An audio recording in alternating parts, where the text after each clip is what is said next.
Ada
Mas.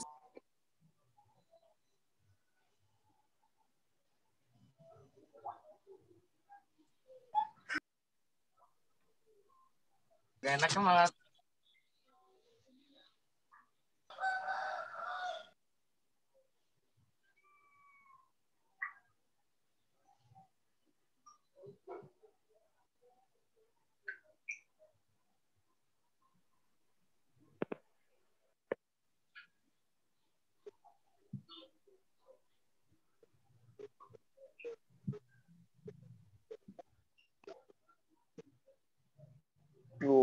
double dia.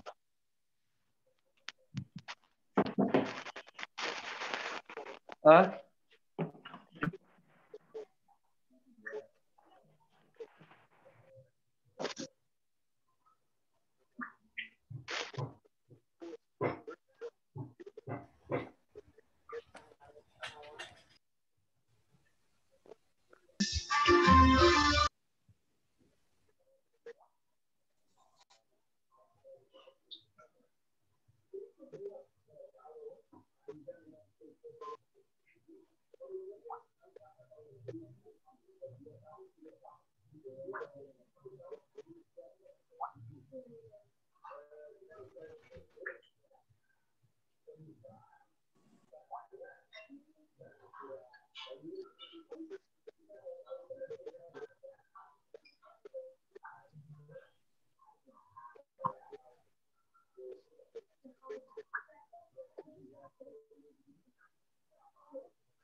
Yang mana? Iya emang.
Enggak ngasih apa-apa.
Masuk.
Tes, tes.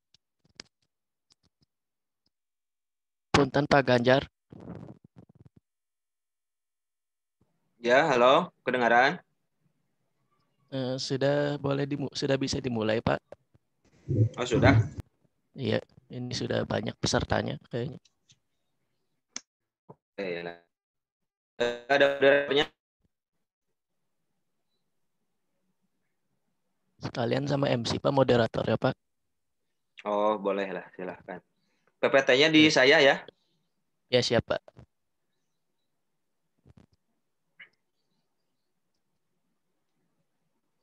Oke. Bismillah. Assalamualaikum warahmatullahi wabarakatuh. Waalaikumsalam warahmatullahi wabarakatuh. Alhamdulillahirabbil alamin. Segala puji kita haturkan kehadirat Ilahi Robbi atas rahmat dan hidayahnya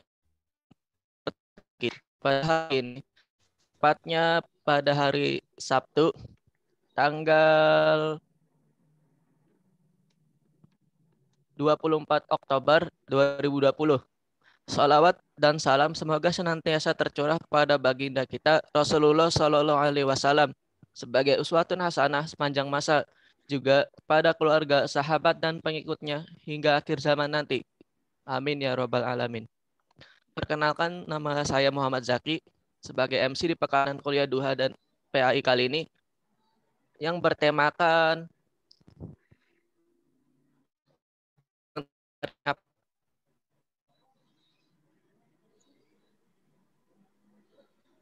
Tidak. Akhlak sebagai indikator kesolehan. Nah, itu temanya. Akhlak sebagai indikator kesolehan.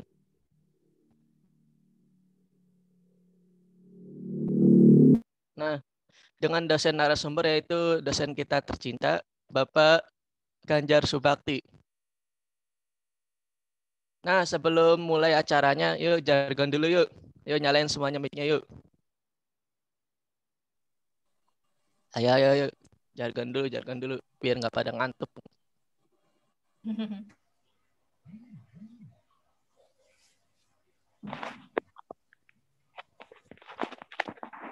Yuk, siap yuk. Udah pada tahu, ingat kan jargonnya? Yuk, siap yuk. Yuk nyalain mic dulu. Amin.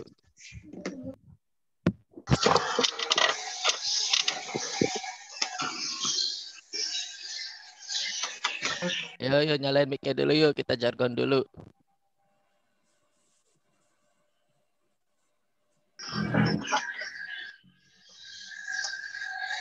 Cerdas, istiqomah. Allahu Akbar. Yuk. Tutorial. Cerdas, ikhlas, sama Allah, Allahu Akbar. Tutorial. Cerdas. Kelas Ikhlas. Allahu Akbar. Allahu Akbar. Allahu Akbar. Sip, sudah pada semangat semua. Nah, ini peserta sudah pada terlihat semangat dan siap mengikuti materi. Semoga cerdas, ikhlas, dan istiqomah sebagaimana jargon kita. Amin. Nah, untuk mempersingkat waktu, selanjutnya mari kita simak pematerian mengenai akhlak sebagai indikator kesolehan yang akan disampaikan oleh yaitu Bapak Ganjar Eka Subakti. Kepada Bapak Ganjar Eka Subakti, waktu dan tempat kami persilahkan.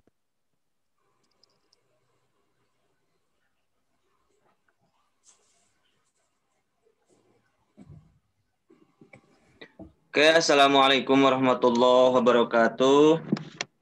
Waalaikumsalam warahmatullahi wabarakatuh. Waalaikumsalam warahmatullahi wabarakatuh. Bagaimana kabarnya? Alhamdulillah. Luar biasa. Alhamdulillah. Ya. Sehat ya? Sudah pada sarapan? Belum. Sudah pada mandi? Belum. Sudah. Yang Belum. Oke. Belum. Ya bagus lah. Jujur ya, nggak boleh berbohong. Oke. Innal hamdalillah nusolli wa nusallimu ala Rasulillah la nabiyya ba'dah wala haula wala quwata illa billah. Alhamdulillah, pada kesempatan kali ini kita masih bisa diberi hidayah ya, masih bisa diberi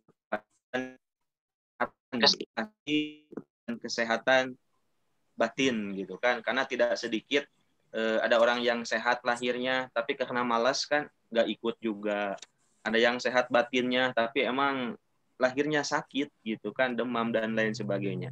Yang pasti insya Allah kita sehat lahir dan batin, dan semoga saja jika ada di antara teman kita yang mungkin masih diberi cobaan berupa sakit, semoga sakitnya menjadi penggugur dosa untuknya.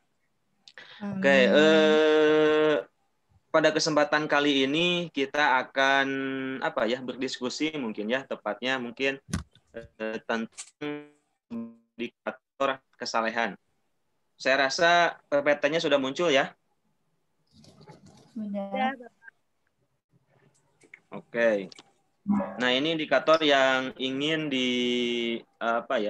dicapai atau tujuan diskusi kali ini. Pertama, mampu memahami tentang kesalehan ritual, kemudian kesalehan sosial dan kesalehan lingkungan.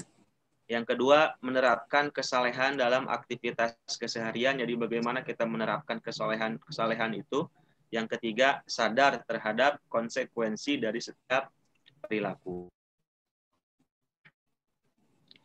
Nah, pertama saya sedikit menjelaskan dulu tentang akhlak ya. Mungkin bab tentang akhlak ini ada yang sudah dipelajari di mata kuliahnya, ada juga yang belum dipelajari ya, yang pasti nanti akan belajar tentang akhlak. Jadi akhlak secara sederhananya merupakan bentuk jamak dari huluk ya, yang berarti budi pekerti, perangai, tingkah laku atau tabiat. Berakar dari kata kholako yang berarti menciptakan, seakar dengan kata kholik ya, yang berarti pencipta, dan makhluk atau kita gitu kan, sebagai yang diciptakan. Nah, kesamaan ini mengisyaratkan bahwa dalam cakup pengertian terciptanya keterpaduan antara kholik dan perilaku makhluk. Artinya, secara perilaku seorang terhadap orang lain dan lingkungannya baru mengandung nilai akhlak yang hakiki, manakala tindakan atau perilaku tersebut didasarkan kepada kehendak kholik. Nah ini ya, jadi ada kholik itu kan pencipta ya, atau Allah lah kita katakan. Ada juga makhluk gitu kan. Makhluk itu kita termasuk makhluk, ada binatang, ada hewan, dan lain sebagainya gitu kan. Nah, ketika akan ada interaksi antara kholik dengan makhluk atau makhluk dengan kholik, pasti akan adanya sebuah kan di sini lagi manakala akhlak ini sesuai dengan tuntunan atau ajaran yang diinginkan oleh sang kholik. Ya, ribet ya, pusing ya bahasanya. Ya, nantilah boleh disederhanakan. Nah, ini mungkin saya rasa ini hadis yang sudah familiar ya, sering Anda dengar lah. Innama bu'itsu liutammima makarimal akhlak. Bahwasanya sesungguhnya aku diutus hanya untuk menyempurnakan akhlak mulia gitu kan. Tapi bukan berarti berarti yang penting kita akhlaknya saja baik gitu kan. Nggak apa-apa misalnya nggak sholat, nggak gitu juga. Justru ada akhlak mulia ini akan terwujud ketika syariah atau ibadah dan akidah atau keimanan kita itu sudah menyatu gitu kan. Nantilah di sini ada pengandaiannya. Nah, ini ya, akhlak merupakan bagian tak terpisahkan dari iman dan akidah. Nah, ketika Rasulullah ditanya siapa orang beriman yang paling utama imannya gitu kan, maka beliau menjawab yang paling baik akhlaknya. Jadi ketika ada misalnya siapa ya, ketika ada orang yang sering sholat gitu kan, wah kayaknya ini orang beriman yang baik gitu kan. Nah, kalau Anda ingin mencari siapa orang yang dia itu sholat, dia pun berakhlak baik juga. Nah, ini suka diilustrasikan seperti ini kan. Iman itu adalah akarnya, kemudian pohon ini atau batang ini merupakan syariah ya atau ibadahnya, dan buah-buahan ini merupakan akhlaknya. Kenapa iman diartikan sebagai akar gitu kan? Karena akar ini kan nggak kelihatan ya, iman pun tidak kelihatan gitu. Jadi kita hanya melihat buah-buahnya saja tanpa melihat imannya. Dan itu memang tidak kelihatan. Ketika imannya kuat gitu kan, kokoh, sudah pasti gitu kan, juga akan kokoh juga, dan buah-buahnya pun akan lebat gitu kan. Saya rasa sangat kecil kemungkinannya ketika ada imannya kuat, subur gitu ya, pohon atau nggak berbuah, atau sebaliknya ketika misalnya akarnya rapuh tapi buahnya lebat, itu mungkin sedikit kemungkinannya ya. Nah, keimanan ini sangat diutamakan dalam Islam, sangat penting dalam Islam, bahkan hal yang paling utama ditanamkan pada zaman Rasul itu kan keimanan ya. Ketika keimanannya sudah kuat gitu kan, bagaimanapun cobaannya, pohon ini tidak roboh. Ketika akar ini sangat kuat, pohon itu akan roboh gitu. Seperti hanya keimanan, seperti hanya cerita Bilal ya. Bilal itu kan dulu karena Rasul itu kan menanamkan keimanannya dulu gitu kan, sehingga ketika disiksa kan sama Abu Lahab gitu kan, dia tetap gitu kan tidak mau berpindah ke. Berbeda hanya dengan sekarang ya, di daerah sekitar Bandung saja gini kan, ketika keimanannya kurang, kemudian dia dari ekonomi yang agak kurang juga, dikasih sembako langsung pindah keyakinan. Kenapa? Karena keimanannya ya kurang kuat. Nah, ini ruang lingkup akhlak. Pertama ada akhlak kepada Allah, kemudian akhlak kepada sesama manusia, termasuk diri sendiri, Rasulullah, orang tua, guru, teman gitu kan, dan lain sebagainya. Ada juga akhlak terhadap alam, lingkungan, hewan, tumbuhan gitu kan, dan lain sebagainya. Nah, pertama akhlak kepada Allah, pastinya pertama harus mentauhidkan Allah gitu kan, mengesahkan Allah. Kenapa harus mengesahkan Allah gitu kan? Karena salah satu dosa yang bahkan mungkin tidak diampuni sama Allah adalah syirik gitu kan, menduakan Allah. Maka salah satu akhlak yang paling utama adalah mengesahkan. Bahkan nasihat Luqman ya kepada anaknya, ya bunayya la tusyrik billah. Wahai anakku, jangan engkau menyekutukan Allah. Karena menyekutukan Allah adalah dosa yang tidak akan diampuni. Allah akan mengampuni dosa selain syirik, tetapi syirik Allah tidak akan mengampuni. Allahu a'lam. Kemudian yang kedua adalah bertakwa, di mana kita tahu mungkin Anda pun sudah belajar ya pada mata kuliah PAI gitu kan, bahwasanya bertakwa merupakan inti dari Islam gitu kan.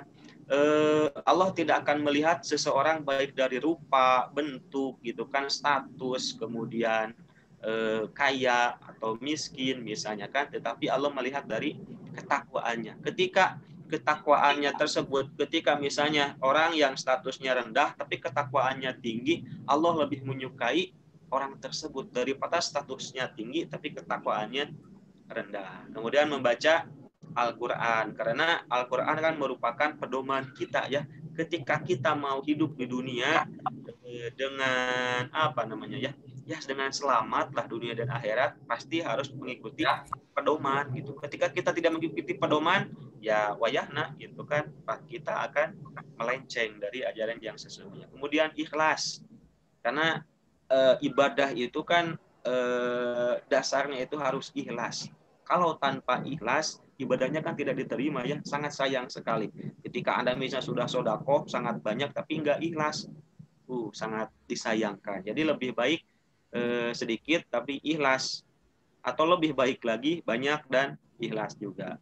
Kemudian cinta kepada Allah. Ini pun hampir sama dengan tadi ya, dengan jangan syirik, jangan menduakan Allah. Karena ketika kita cinta kepada Allah, kita tidak akan tergoyahkan oleh berhala-berhala ya, tanda kutip, misalnya seperti kepada kekasih manusia gitu kan, atau kepada barang-barang tertentu yang sangat kita cintai, misalnya seperti ya mungkin HP, motor, mobil, dan lain sebagainya.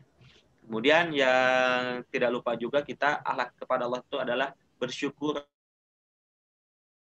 Allah Subhanahu wa taala. Tapi jangan kufur gitu intinya ya. Dan salah satu rumus untuk syukur itu kan lihatlah ke bawah kita dan janganlah melihat ke atas. Karena kalau melihat ke atas terus ya kita yang ada pasti protes terus ke Allah itu kan. Aduh, gimana ya Allah, orang lain mah punya pesawat, saya mah masih kamacetan di mobil gitu kan. Pasti melihat ke situ. Oh ya Allah, kenapa ya cina orang lain punya mobil, gak kehujanan, saya mah masih pakai motor gitu kan. Wah, gak kan ada habisnya kalau kita melihat ke atas terus. Lihat ke bawah gitu kan. Alhamdulillah gitu kan, saya punya mobil, tidak kepanasan. Bagaimana kalau yang pakai motor? Yang pakai motor, alhamdulillah saya punya motor, cukup digas saja maju, tidak usah diboseh. Yang pakai sepeda, alhamdulillah saya punya sepeda gitu kan, tidak usah harus berjalan capek dan lain sebagainya ya. Allah kepada Rasulullah, mencintai dan memuliakan Rasulullah, kemudian mengikuti dan mentaati Rasulullah atau melaksanakan sunnah-sunnah ya kan, mengucapkan sholawat dan salam kepada Rasulullah. Ada juga yang lain itu seperti membaca kisah atau sirah-sirah Nabi Muhammad SAW. Karena ketika kita membaca, saya rasa kita akan merasakan gitu kan bagaimana perjuangan Rasulullah, bagaimana penderitaan Rasulullah dan lain sebagainya. Nah, kemudian akhlak kepada sama manusia, pertama kepada diri sendiri, berakhlak terhadap jasmani kita, meliputi menjaga kebersihan, menjaga makan dan minum, menjaga kesehatan dan berbusana yang islami, menjaga kebersihan gitu kan, kemudian makan dan minum, kemudian menjaga kesehatan dalam artian ya, olahraga lah gitu kan. Karena lockdown tidur aja, rebahan aja gitu kan, makan minum tidur gitu kan, bahasa Jerman kan hardolin gitu ya. Nah jadi silahkan jangan seperti itu. Kemudian berakhlak terhadap akal, meliputi menuntut ilmu, memiliki spesialisasi terhadap ilmu yang mengajarkan ilmu yang dimiliki dan mengamalkan yang dikuasai. Jadi belajar. Bahkan ayat pertama dalam Islam itu ikro, kan perintah utar. Jangan sampai diajak pikir sedikit ngeheng otak itu kan. Kenapa? Karena jarang belajar gitu kan. Makanya kita harus sering membaca, sering belajar. Yang selanjutnya berakhlak terhadap jiwa, yaitu pertama menjauhkan diri dari dosa besar, bermuraqabah, kemudian bermuhasabah, menghisab diri, dan bermujahadah, bersungguh-sungguh dalam berusaha atau dalam belajar. Akhlak terhadap keluarga gitu kan, berbakti kepada keluarga. Nah ini ya suntangan gitu kan, jangan sampai saya mah mahasiswa gengsi don, masa harus alim ke orang tua, jangan seperti itu ya. Akhlak terhadap orang tua, ketika mau bepergian izin dulu, mas saya mau ini gitu kan, mas saya mau ini, izin, salam baru berangkat gitu kan. Pas datang pun kan salam lagi, assalamualaikum mama gitu kan. Bahkan mungkin kalau cewek cipika-cipiki gitu kan, karena ada yang menganggap sebagai teman juga gitu kan. Namun walaupun Anda menganggapnya sebagai teman, misalnya kan sebagai teman curhat, harus ada seperti jaraknya lah. Misalnya ketika Anda ngomong kan jangan lebih tinggi suaranya daripada orang tua gitu kan, kecuali kalau yang suara Anda gede gitu kan, ya mau gimana lagi kalau gitu mah. Kemudian ketika berjalan jangan dahulu di kampung gitu ya, saya sangat rindu sekali suasana kampung gitunya. Jangankan ke orang tua sendiri ya, ke orang tua lain gitu kan, ketika kita mau mendahuluinya kan bilang dulu gitu kan. Maaf ya, saya mendahului, saya duluan gitu. Itu kan akhlak yang mulia gitu menurut saya.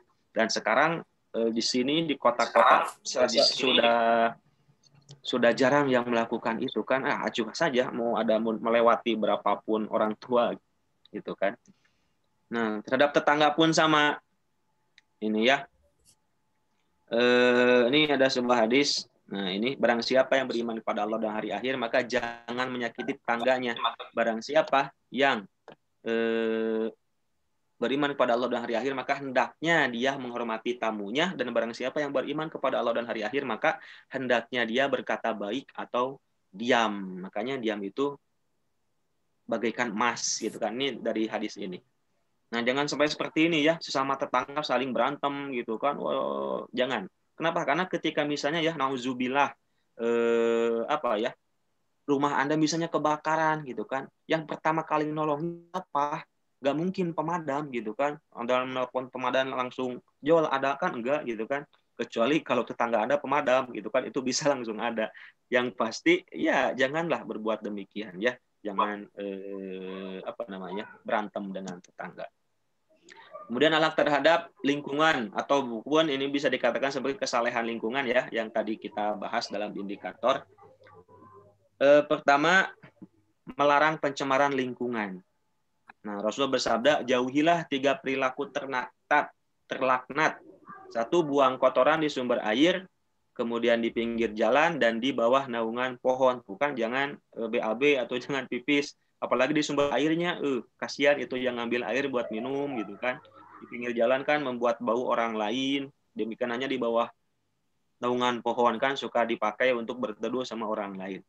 Kemudian menghilangkan segala bahaya di jalan dan melarang duduk-duduk di pinggir jalan. Ini nih, banyak orang yang sering nongkrong kan, mahasiswa-mahasiswi biasanya. Ini sabda Rasul, janganlah kalian duduk-duduk di pinggir jalan. Kemudian para sahabat bertanya, bagaimana kalau terpaksa untuk duduk dan mengobrol gitu kan? Rasulullah menjawab, bila terpaksa maka tunaikan semua hak jalan. Mereka bertanya, apa haknya wahai Rasulullah? Beliau menjawab, menundukkan pandangan mata gitu kan. Ingat bisa maksiat kan jadinya. Kemudian menjauhkan bahaya, seperti ada hadis juga kan, jauhkan duri di jalan gitu kan, sampah bersihkan. Kemudian menjawab salam. Jadi kalau ada yang salam, ya jawab gitu kan. Kemudian amar ma'ruf dan nahi munkar. Kemudian menjaga kebersihan lingkungan. Semua amalan umatku ditampakkan kepadaku baik dan buruknya. Aku dapatkan di antara amal kebajikan adalah menghilangkan bahaya dari jalanan. Dan aku temukan di antara amalan yang buruk adalah membuang ingus di masjid dan tidak dibersihkan. Nah, ini mungkin perilaku mahasiswa ya, atau mahasiswi ini yang suka ngupil di masjid, tuh hati-hati itu. Itu perilaku yang buruk kata Rasulullah, hati-hatinya. Jadi kalau ngupil ya disakuin saja lah upilnya ya. Atau pakai tisu, biasanya mahasiswi soal ini. Kemudian pencemaran lingkungan. Sesungguhnya Allah itu maha baik dan mencintai kebaikan. Maka maha bersih yang mencintai kebersihan.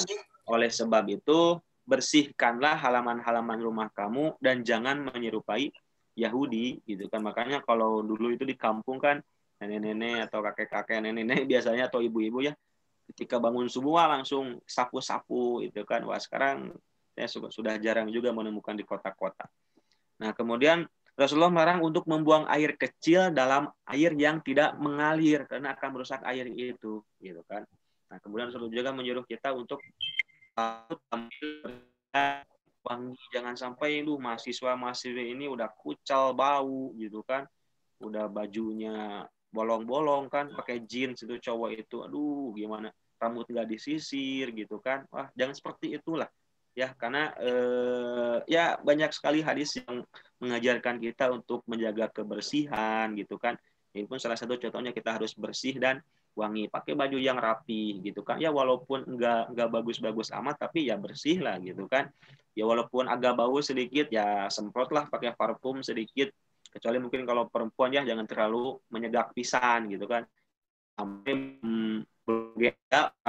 kan udah kecium, wah ini bau si ini nih gitu kan, padahal orangnya belum ada, tapi karena parfumnya yang sangat menyengat sehingga sampai.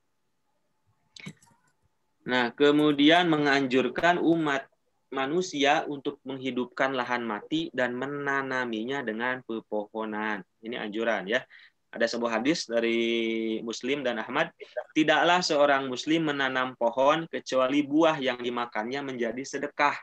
Yang dicuri sedekah, yang dimakan binatang buas adalah sedekah pula. Yang dimakan burung adalah sedekah dan tidak diambil sesuatu sedekah, gitu kan. Nah, dalam hadis lain disebutkan, barang siapa yang menghidupkan lahan mati, baginya pahala. Dan semua yang dimakan burung dan binatang menjadi sedekah baginya. Jadi jangan merasa, aduh rugi, aduh padi saya ini kuburung terus gitu kan. Ikhlaskan saja, insya Allah itu akan jadi sedekah. Karena sedekah itu kan kepada binatang sekecil apapun yang mempunyai denyut nadi gitu kan, itu akan dimaknai sebagai sedekah gitu kan.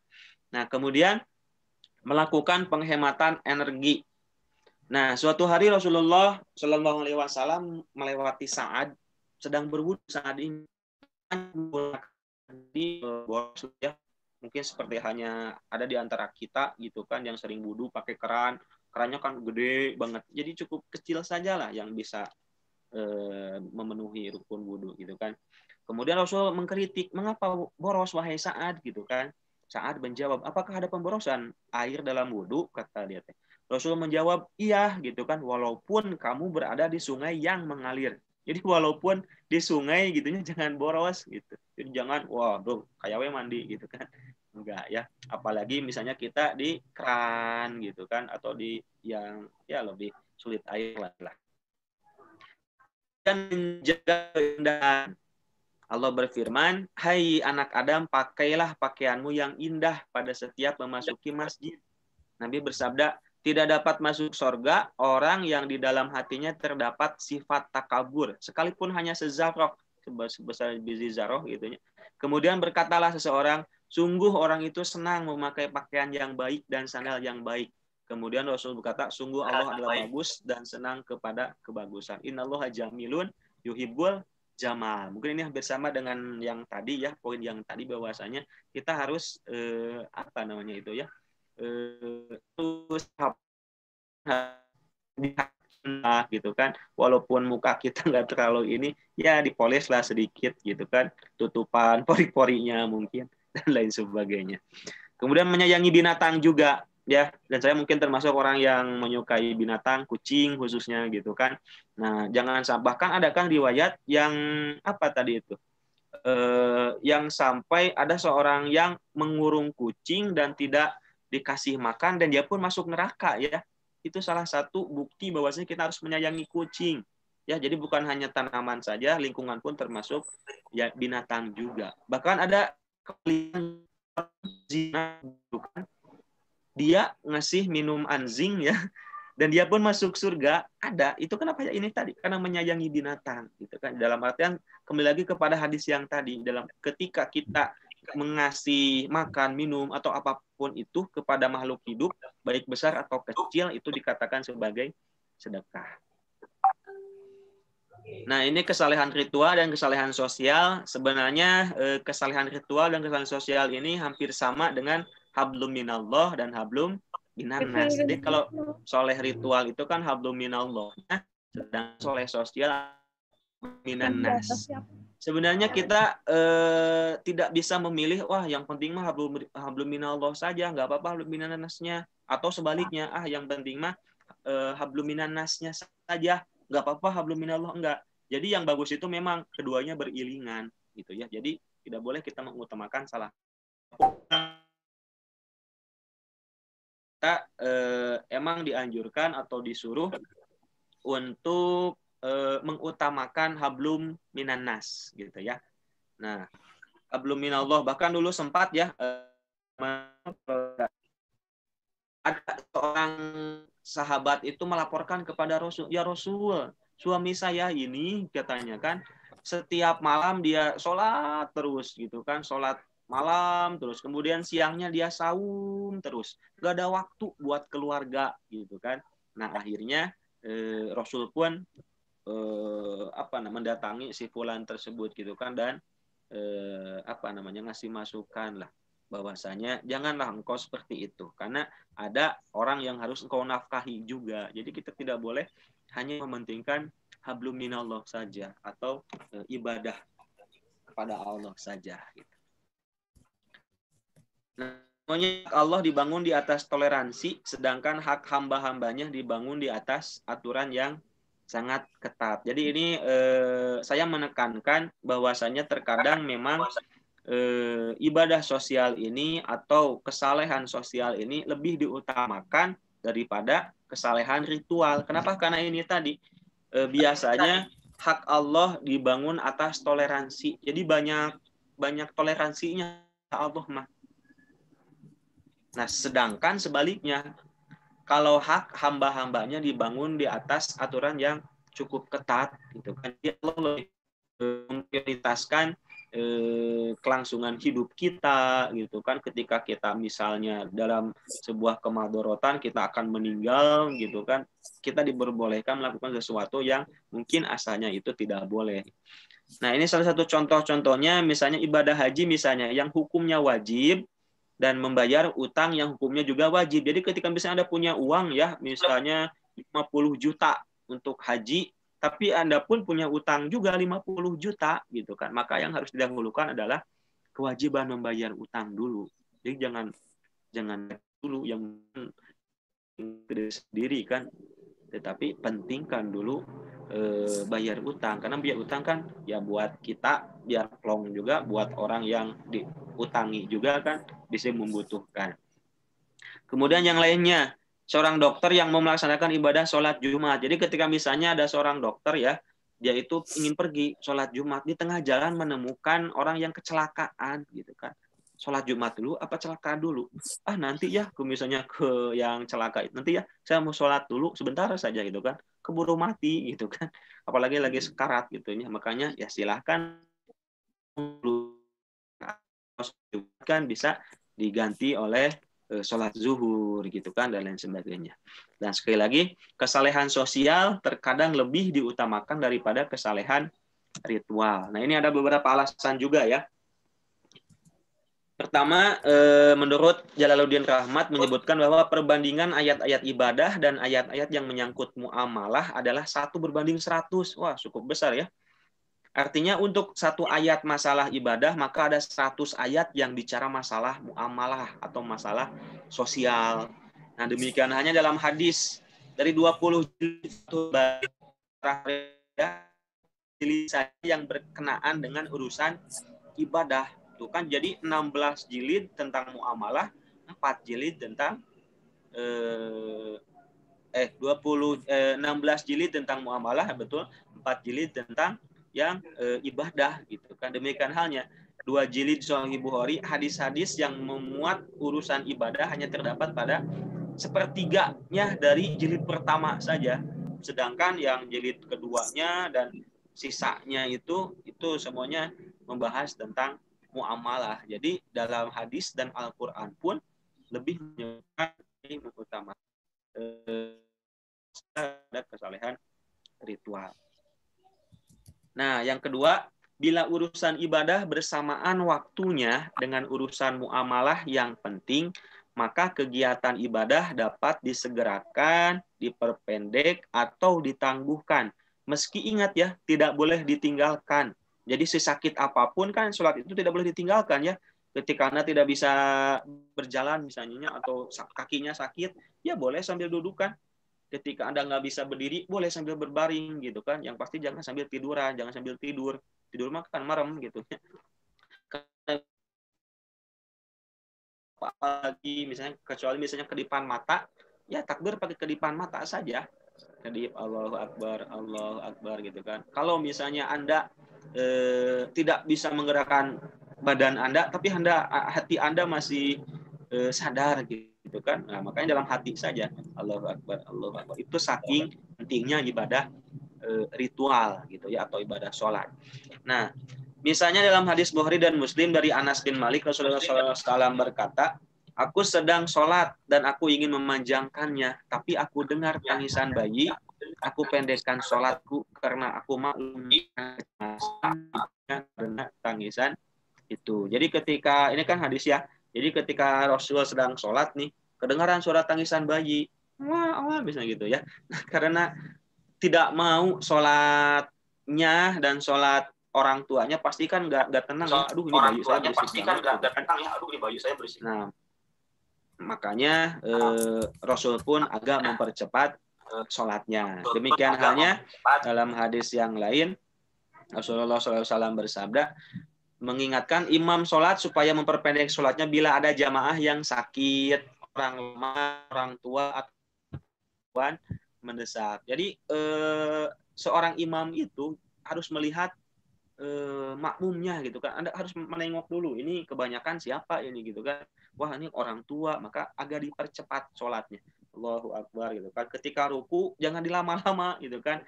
Karena yang saya lihat gitunya, yang saya amati ketika berjamaah, apalagi orang tua, ketika ruku itu sebelum sami Allah imam, itu kalau kakek-kakek suka gini duluan karena udah encok gitu kan. Jadi agak dipercepat lah sholatnya. Kecuali kalau dengan masih udah satu juz Allah yang berdaham ketika amin teh, karena cangkil mungkin.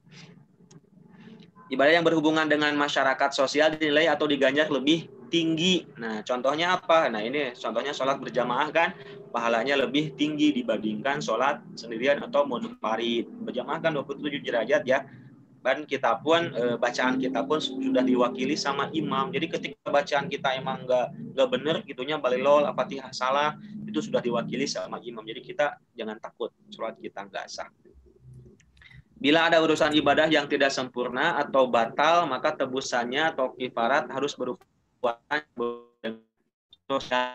amalan hanya. Contohnya ya, jika saum kan misalnya tidak mampu dilakukan karena alasan dapat dibenarkan, misalnya yang sakit atau yang sudah ini ya, kakek-kakek, nenek-nenek yang sudah nggak bisa saum. Nah, maka yang bersangkutan harus membayar fidyah kan dengan memberi makanan bagi orang miskin. Kemudian ganjaran orang yang melakukan amal soleh dalam urusan sosial atau kemasyarakatan jauh lebih besar dibandingkan dengan ibadah sunnah.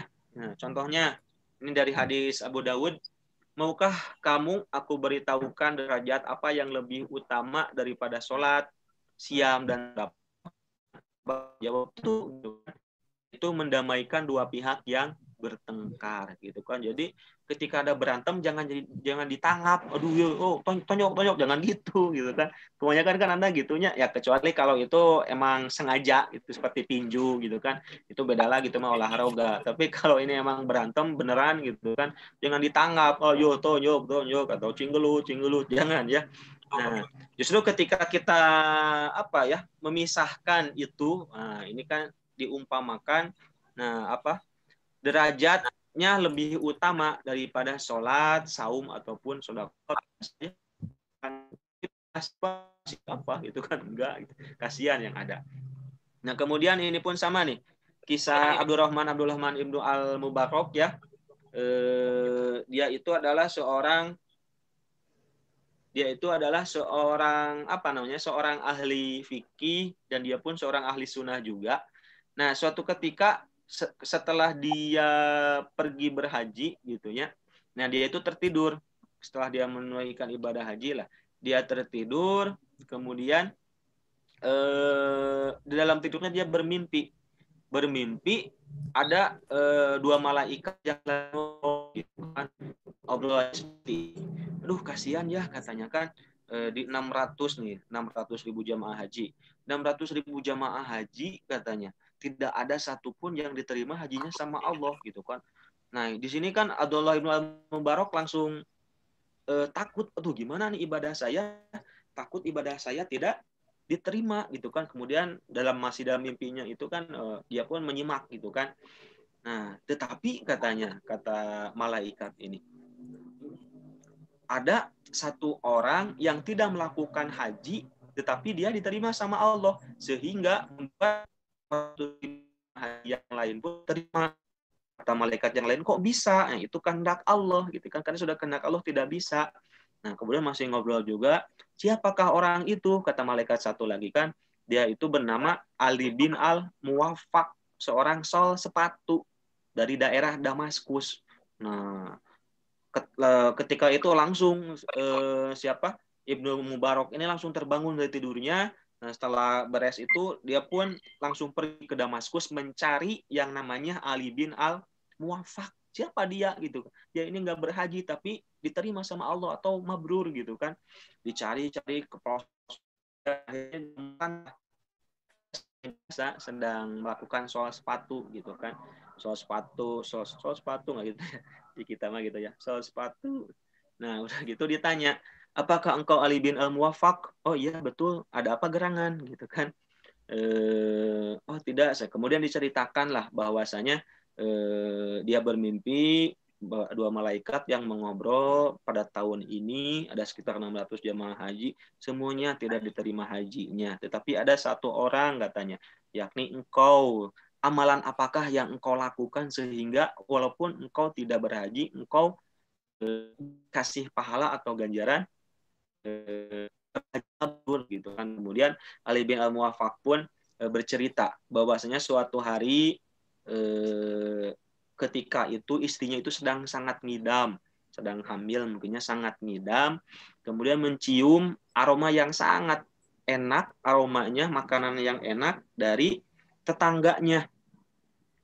Nah, udah gitu, ya pun minta tolong ke Al-Muwaffaq ini kan untuk tolonglah minta sedikit gitu kan, apa sih yang dipasak oleh tetangga sebelah gitu kan.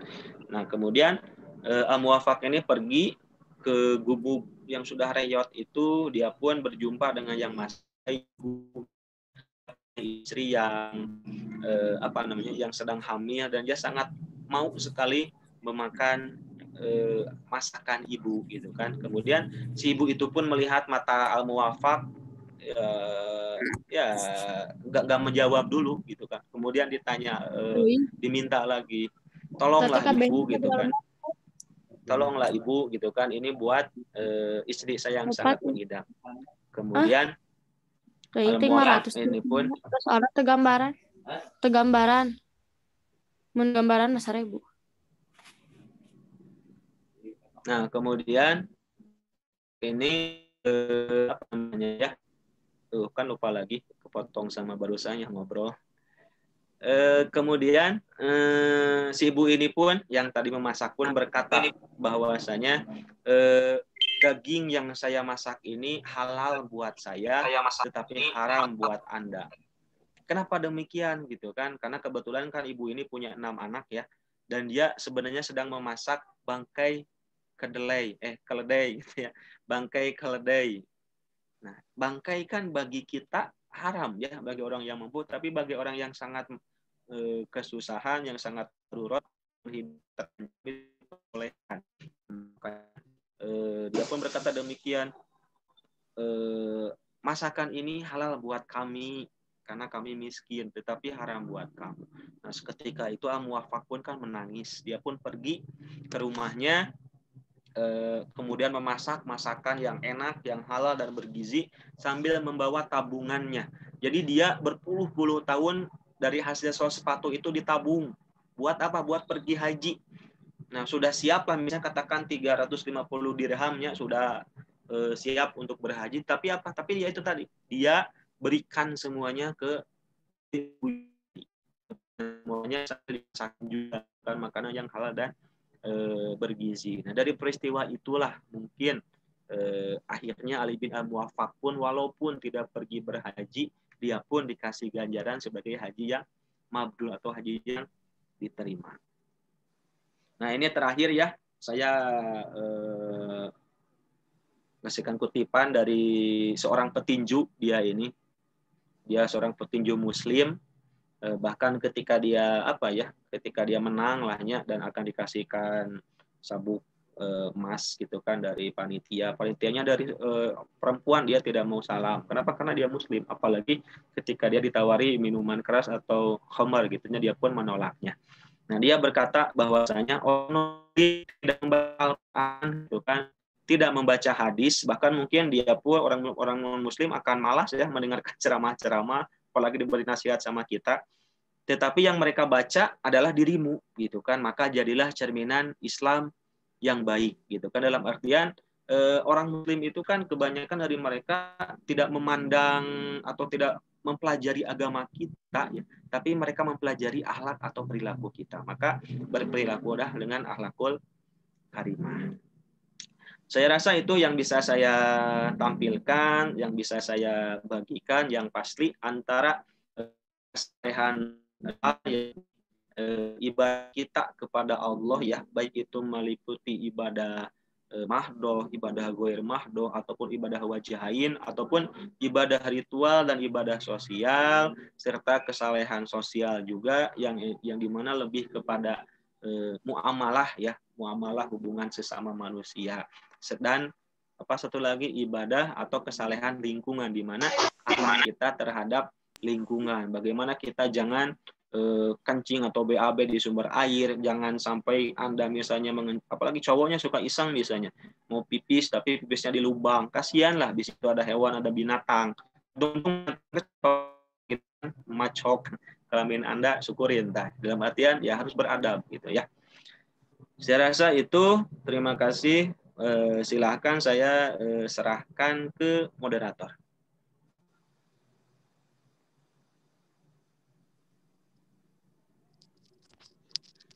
Yang mau bertanya seperti biasa ya di fitur chat.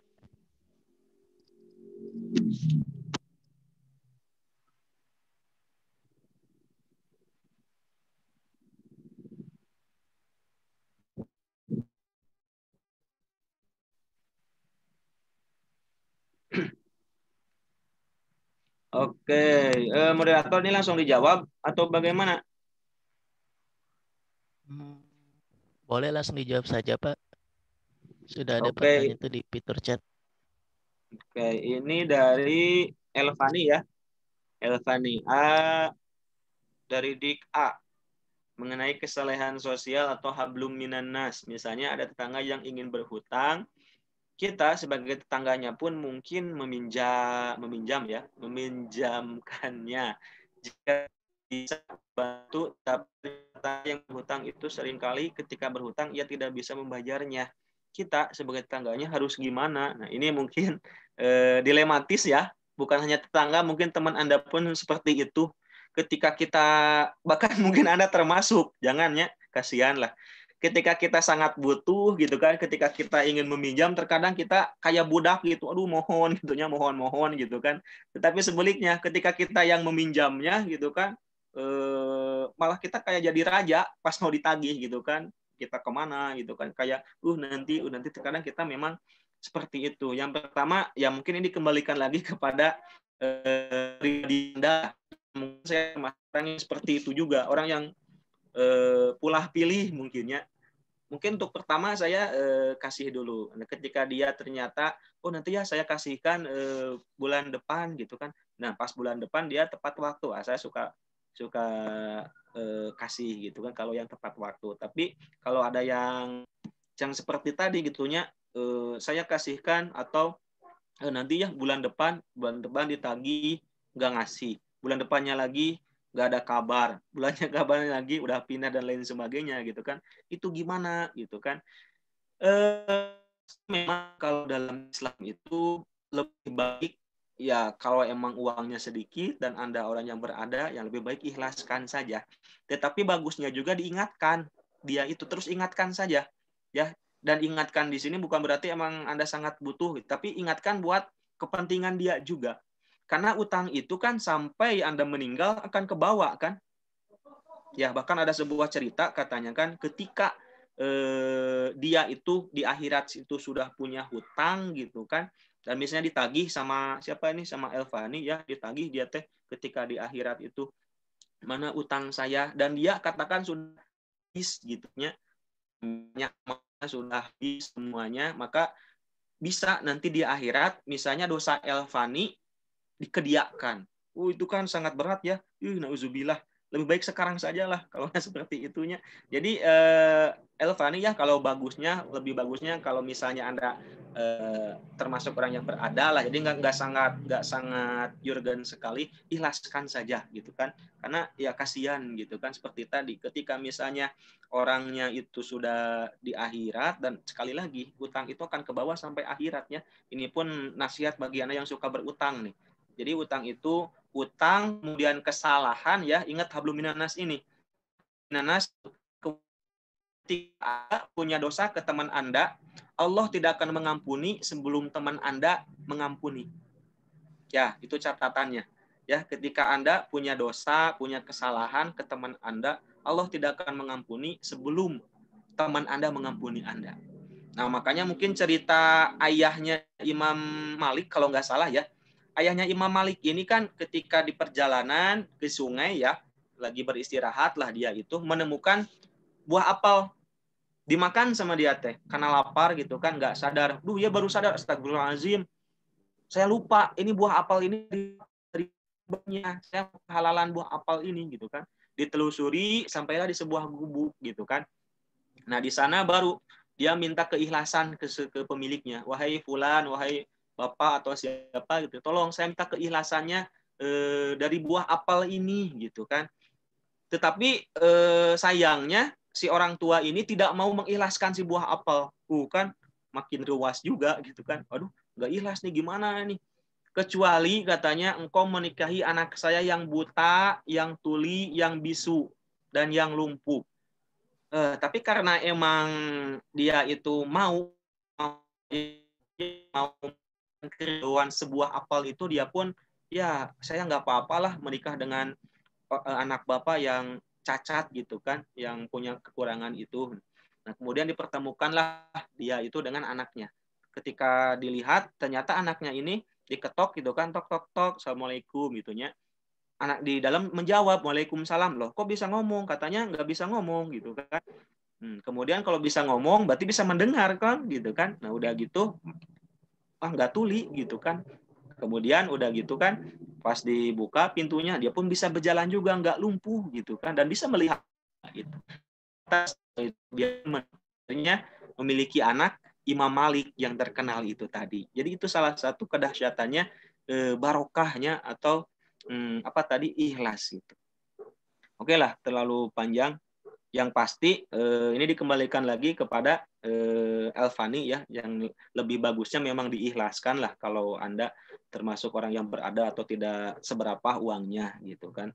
Karena kasihan kalau emang dinanti-nantikan atau diinikan, yaitu itu tadi sampai akhirat pun hutang itu tidak akan. Makanya salah satu kewajiban orang tua kalau ada orang yang meninggal kan bayar hutangnya. Karena ketika mati, ketika sudah di akhirat, itu akan dibawa ke akhirat hutang itu. Oke, selanjutnya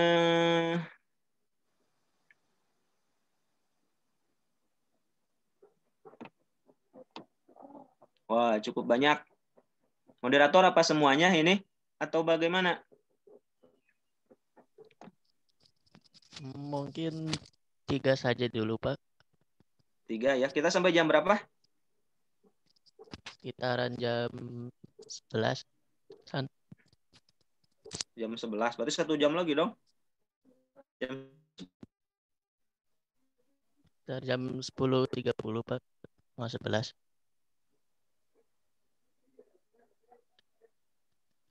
Oke, mungkin untuk pertanyaannya 3 saja dulu. Oke.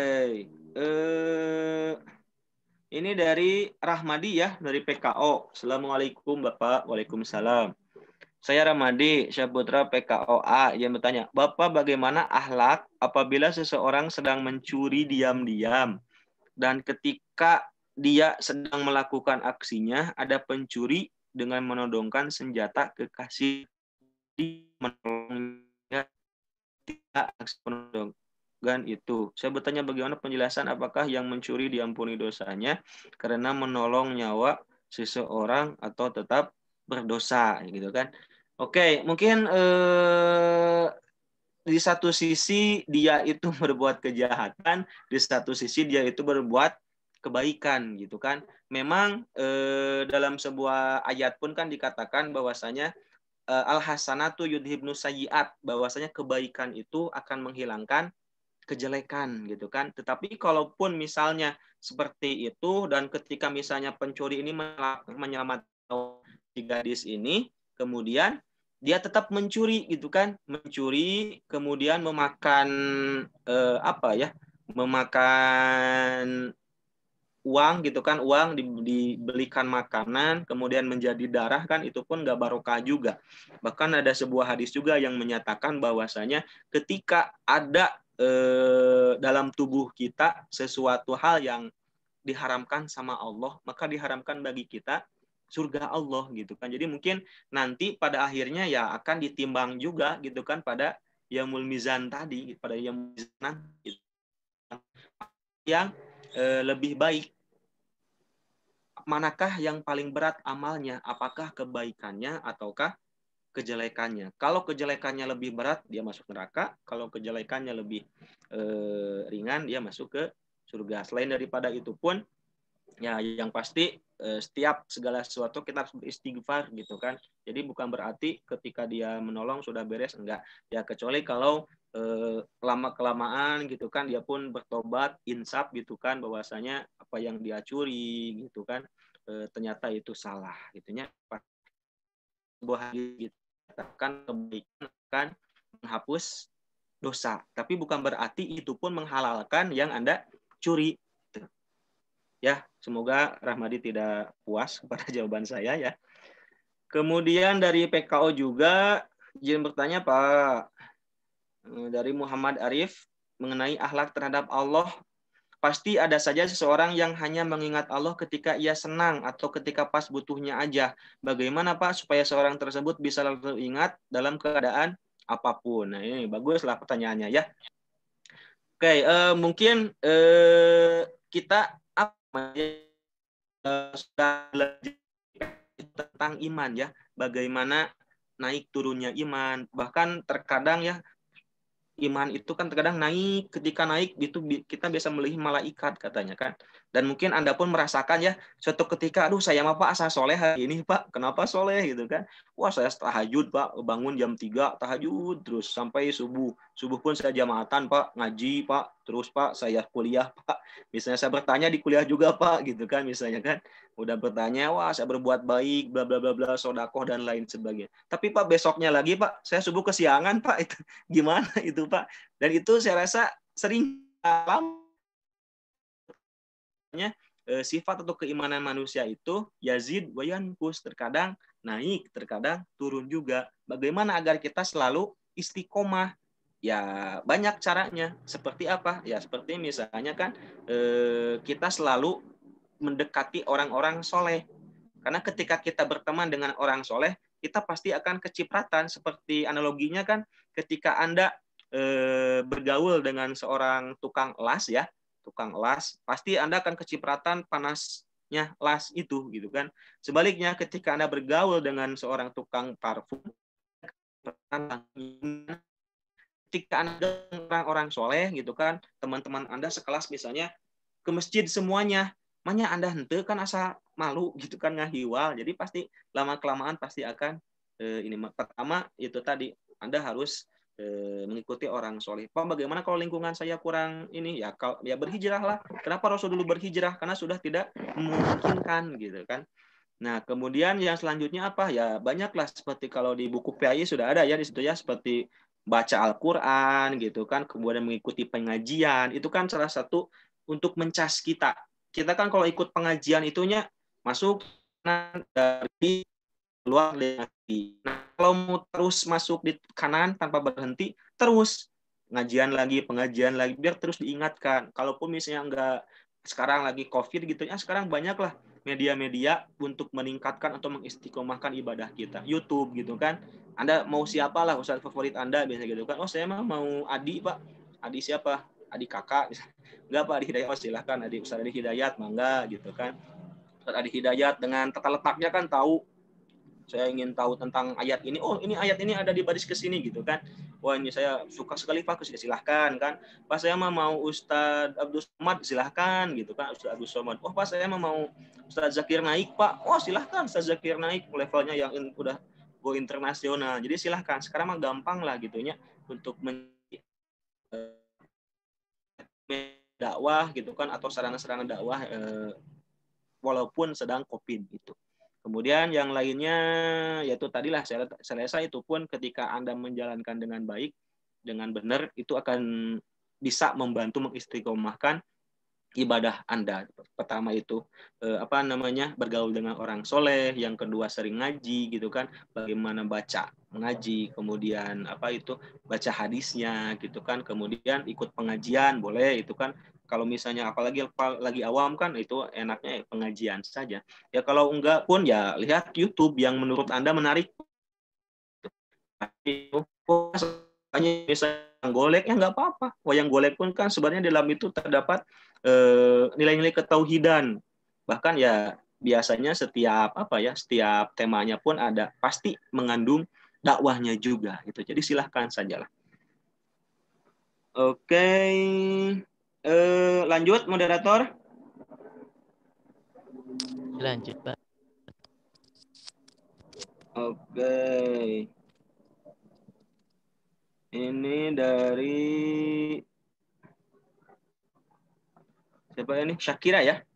Dari Pendidikan dan Sastra Indonesia, 1C. Tadi kan ada jelaskan tentang menjaga keindahan seperti menutup pori-pori atau memoles wajah dengan make up. Kemudian bagaimana jika seorang mempercantik diri dengan sulam alis atau sulam bibir atau hal lain sebagainya. Bagaimana ya? Apakah diperbolehkan? Nah, kalau untuk melindungi gitu ya, melindungi kulit Anda pakai bedak itu diperbolehkan. Pakai parfum biar Anda enggak bau keringat gitunya. Itu diperbolehkan. Jangan sampai saya pernah adalah orang yang tertutup gitunya, karena tertutup dan karena anti sekali dengan parfum sehingga bau gitu kan, bau itu kan asa tidak mencerminkan Islam gitunya. Karena Islam itu rapi, walaupun misalnya kucel ya wangi gitulah. Ini udah kucel, bau gitu kan. Masa Islam seperti ini gitu kan. Nah, kemudian kalau berhubungan dengan sulam alis, sulam bibir, dalam hadis pun kan ada larangannya ya. Dilarang bahkan dilarang bagimu atau dilanat bagimu bagi orang yang mentato gitu kan, atau menyulam alis atau mengkerik alis gitu kan, dalam artian setiap anggota badan yang diberikan Allah itu ada fungsinya gitu kan. Alis misalnya kan, alis ini kan untuk ketika gitu kan, lubang hidung pun kan ketika banyak debu itu menyerap setidaknya gitu kan. Nah, bagaimana boleh tidak gitu kan, yang pasti itu kecuali mungkin hampir sama dengan operasi gitunya, itu operasi kecil. Jadi ketika kita tidak puas kita mengoperasinya, yaitu kan nggak boleh. Kecuali memang ada dua hal yang diperbolehkan ya, Syakira ya. Saya kurang tahu sudah menjelaskan atau belum. Jadi ketika misalnya operasi plastik khususnya atau hal seperti ini ada yang diperbolehkan. Pertama, ketika bawaan sejak lahir, misalnya bibir Anda sumbing, nauzubillahnya, sehingga membuat Anda mencerna makanan, membuat orang lain agak jijik atau menjadi fitnah gitunya, kasihan orang lain kan jadi dosa. Terus itu diperbolehkan Anda operasi. Ataupun yang kedua, ketika Anda kecelakaan, kebakaran, muka Anda habis gitu kan, atau di jalan raya surudut mukanya habis, Anda diperbolehkan operasi. Tapi jangan sampai kata Pak Ganjar juga kalau kecelakaan boleh operasi. Jangan sampai Anda celaka patah kaki operasi muka, itu yang salah ya. Jadi kecelakaan ini memang di sekitar wajah saja. Tapi kalau niatnya hanya untuk mempercantik gitu kan, kemudian ingin jadi artis, ya pastinya itu enggak, ya seperti itu tidak boleh. Kemudian ini terakhir ya dari Anissa Indriyaswati, PBSI. Permisi Pak, nama saya Anissa Indriyaswati dari Prodi Pendidikan Bahasa dan Sastra Indonesia. Saya ingin bertanya Pak, bagaimana bila kita memiliki kesalahan pada seorang teman, kita sudah berusaha untuk meminta maaf, tapi yang bersangkutan tak mau memberi jawaban. Itu kira-kira bagaimana ya Pak? Ya, mungkin hampir sama yang tadi ya, yang cerita dari siapa lagi itu, cerita siapa ya? Yang pasti kalau nggak salah itu kisahnya ayahnya atau bapaknya dari Imam Malik, kalau nggak, nanti boleh di searching lah ya. Ya bagaimana ayah yang pasti ya berusaha saja gitu kan, dan silahkan keluarkan. Kalau dulu pun saya sempat gitunya, saya membuat kesalahan ke teman saya. Wah, karena saya dulu itu dari program studi agama Islam ya, saya keluarkan hadis, saya keluarkan dalil-dalil lah, bahwasanya seorang muslim tidak boleh lebih dari 3 hari bermusuhan gitu kan. Kalau lebih dari 3 hari maka dilaknat sama malaikat. Wah, saya terus gitu kan. Bahkan apa sih yang akan membuat engkau memaafkan aku gitu kan? Dalam artian ya apapun itu usahakanlah ya. Tapi kalau memang sudah dicoba, ya, pasrahkan saja pada yang pasti terus berusaha sebisa mungkin gitunya. Karena kewajiban kita kan berusaha atau berikhtiar. Ketika usaha kita sudah dicoba-coba, udah menggunakan dalil-dalil ya, akli maupun nakli, tetapi dia enggan saja gitu kan. Ya kita serahkan sajalah sama Allah. Semoga Allah pun bisa memaafkan gitu kan. Oke, saya rasa itu ya semuanya.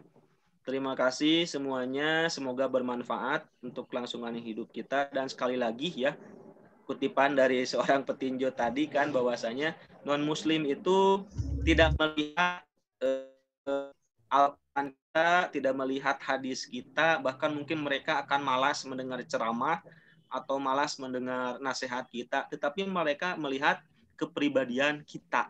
Ya, jadi berkepribadianlah yang baik dengan menggunakan akhlakul karimah. Terima kasih semuanya. Mohon maaf apabila banyak kesalahan dan kekurangan. Saya serahkan ke moderator. Wassalamualaikum warahmatullahi wabarakatuh. Waalaikumsalam warahmatullahi wabarakatuh. Terima kasih kepada Bapak Ganjar Eka Subakti yang telah memberikan materinya yang sangat bermanfaat. Saya memberikan kesimpulan untuk pematerian kali ini. Sebagaimana yang tadi dikatakan Bapak Ganjar, seorang petinju yang terkenal, ya kita sudah tahu semua, bahwa orang lain itu tidak akan melihat gelar kita, ataupun orang lain itu tidak akan melihat kitab kita, tidak akan melihat buku-buku yang pernah kita pelajari, tapi orang lain itu akan melihat perbuatan kita sehari-hari. Maka jadilah orang yang selalu berbuat baik dengan menunjukkan akhlak yang karimah. Sebelum itu, mari kita jargon dulu yuk, biar pada semangat lagi menuju liburan.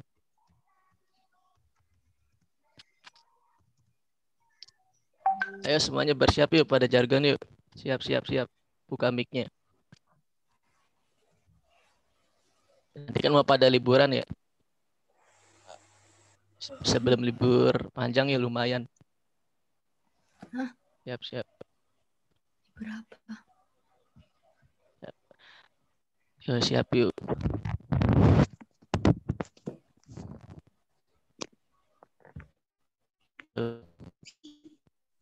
Siap. Tutorial. Cerdas, istiqomah, Allahu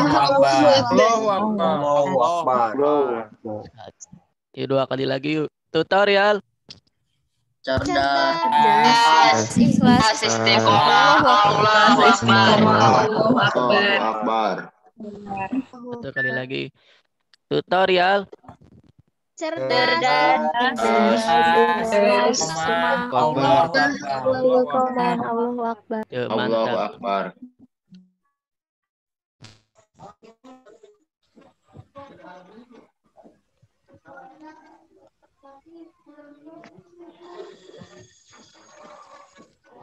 Nah nih yang belum presensi itu absen dulu ya.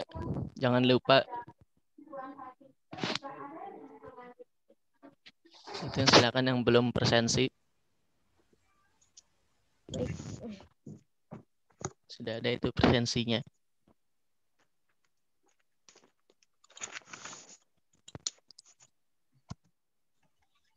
Kalau udah gimana Kang?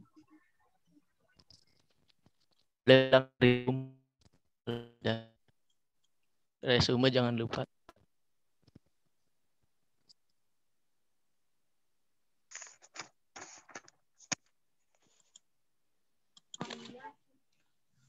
Assalamualaikum.